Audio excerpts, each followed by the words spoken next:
શું તમે જાણો છો કે દુનિયાનો એકમાત્ર જ્વાળામુખી એવો છે કે જેનો રંગ વાદળી છે?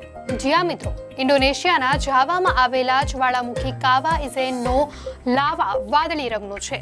આ ખૂબ જ ચોંકાવનારી પ્રાકૃતિક ઘટના છે. આ જ્વાળામુખી પોતાની 4 વસ્તુઓ માટે પ્રખ્યાત છે. પહેલું બ્લુ લાવા, બીજું ભૂરી આગ, એસિડિક ક્રેટર સરોવર અને સલ્ફરનું ખનન. તેનું નામ છે કાવા ઇઝેન જ્વાળામુખી. કાવા ઇઝેન જ્વાળામુખી છેલ્લે 1999માં ફાટ્યો હતો. અહીં એસિડનું એક તળાવ પણ આવેલું છે. આ તળાવને દુનિયાનું સૌથી મોટું એસિડિક ક્રેટર લેક માનવામાં આવે છે. આ તળાવનો રંગ પણ વાદળી છે.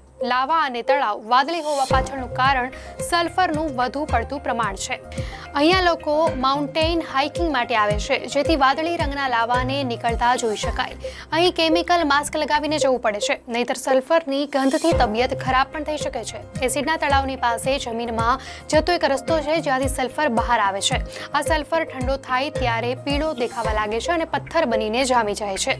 રોજ આ જ્વાળામુખીમાંથી 14 ટન સલ્ફર કાઢવામાં આવે છે. આ સમયે અહીંનું તાપમાન 45 થી 60 ડિગ્રી હોય છે. પરંતુ તેમાંથી નીકળતો લાવા તેને હંમેશા વૈજ્ઞાનિકોની સ્ટડીનું સેન્ટર બનાવીને રાખે છે.